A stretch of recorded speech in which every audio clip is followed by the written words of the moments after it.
Hello, नमस्कार सगळ्यांना, श्री स्वामी समर्थ। तर आज एका पुन्हा नवीन व्हिडिओमध्ये तुम्हा सगळ्यांचं खूप खूप स्वागत आहे।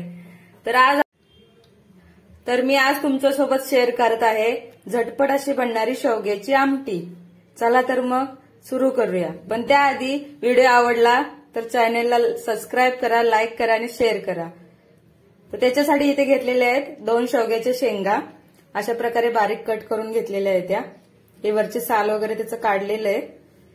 त्याच्यानंतर घेतलेले इथे डाळ, ही तुरीची डाळ आहे, शेंगदाण्याचं कूट, कांदा बारीक कट करून घेतला, दोन कांदे आहेत ते बारीक कट करून घेतलेले आहेत, एक मोठा टमाटर, कोथिंबीर, मीठ, हळद आणि ते लाल तिखट।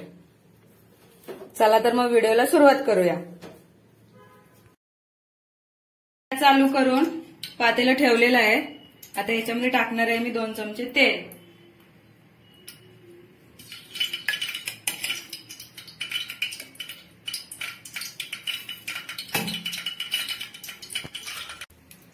त्याच्यामध्ये मी पहिल्यांदा टाकत आहे मोहरी आणि नंतर टाकणार आहे कढीपत्ता।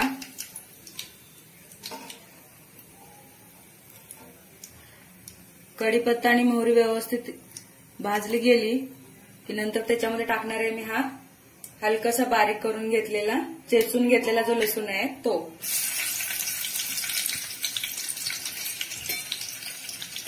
नंतर याला व्यवस्थित मिक्स करून भाजून घ्यायचं आपल्याला।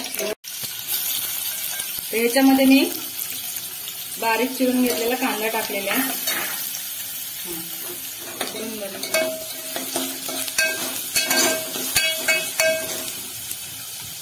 आता कांदा आपल्याला पूर्ण लालसर होईपर्यंत भाजून घ्यायचा आहे व्यवस्थित।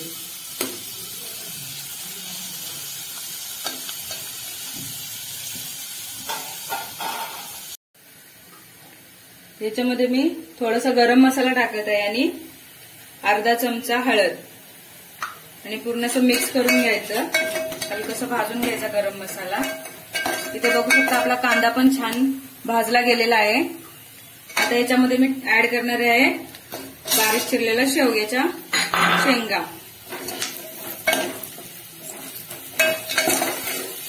आणि त्याही मस्त आपल्याला अशा तेलात भाजून घ्यायच्या आहेत।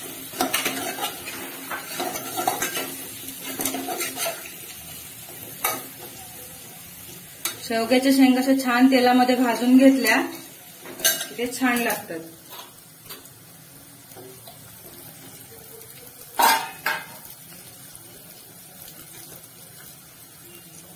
शेंगा टाकल्यानंतर लगेच वरून मीठ टाकायचं, म्हणजे ते पूर्ण शेंगांमध्ये मिक्स होतं।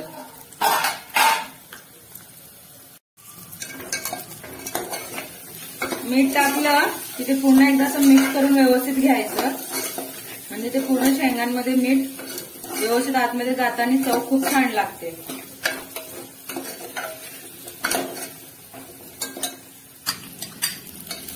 व्यवस्थित धुवून घेतलेली 5 ते 10 मिनिटं भिजत घातलेली डाळीला याच्यामध्ये टाकून व्यवस्थित मिक्स करून घ्यायचे।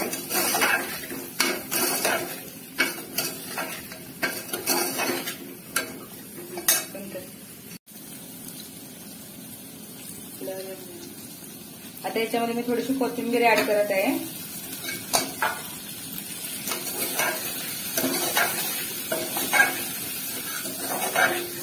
आमटीमध्ये कोथिंबीर असली की आमटीला खूप छान चव येते। त्यानंतर मी आता लगेचच इथे हे लाल तिखट आहे, आमच्या गावावरून बनवून आणलेला मसाला आहे हा, तो टाकणार आहे।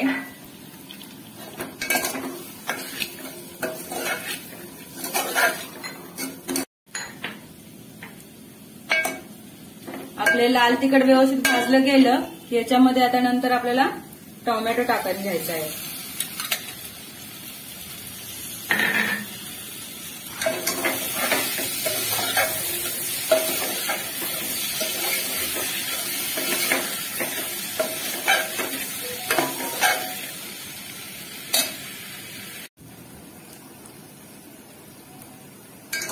इथे टोमॅटो टाकून नंतर तो व्यवस्थित असा छान असा भाजून घ्यायचा आहे आपल्याला।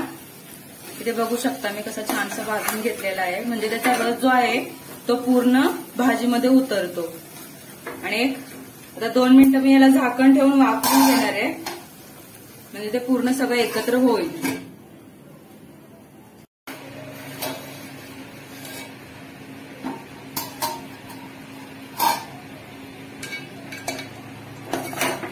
इथे तुम्ही बघू शकता आता टोमॅटो सगळा व्यवस्थित छान मिक्स झालेला आहे. आता हे व्यवस्थित मिक्स करून झालेलं आहे. आता याला उकळी फुटली की ह्याच्यामध्ये शेंगदाण्याचं कूट टाकायचं आहे. तर ह्याच्यामध्ये शेंगदाण्याचं कूट घालायचं आहे. एक 5 मिनिटं ह्याला असं शिजवून घ्यायचंय आपल्याला. बघू शकता छान दिसते अशी आमटी आपली. आता छानशा अशा आपल्या आमटी इथे उकळलेली आहे. आणि 5 मिनिटं अशी उकळून दिल्यानंतर मी आता याच्यामध्ये शेंगदाण्याचं कूट जे आहे हे ऍड करणार. हे शेंगदाण्याचं जे कूट आहे भाजून घेतलेलं शेंगदाण्याचं आहे.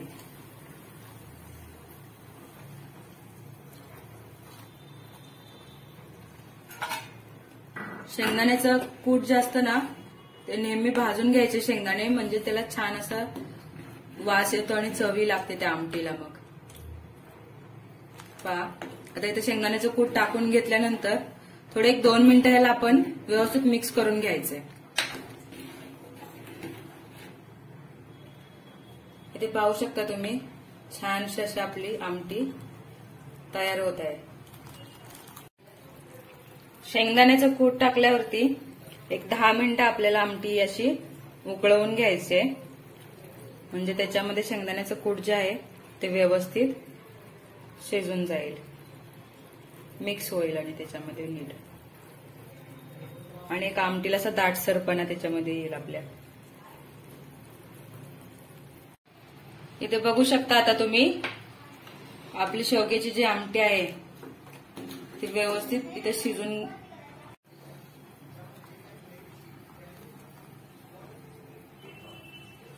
आणि इथे आपली जी शेंग जी आहे शेवग्याची ती सुद्धा ही पहा अशा प्रकारे पूर्ण आतमध्ये शिजलेली आहे.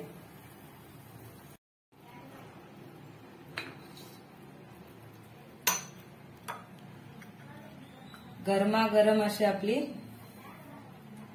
शेवग्याची आमटी तयार झालेली आहे. ही तुम्ही भाकरी सोबत, भातासोबत, कशासोबतही खाऊ शकता, चपाती सोबत खूप छान लागते.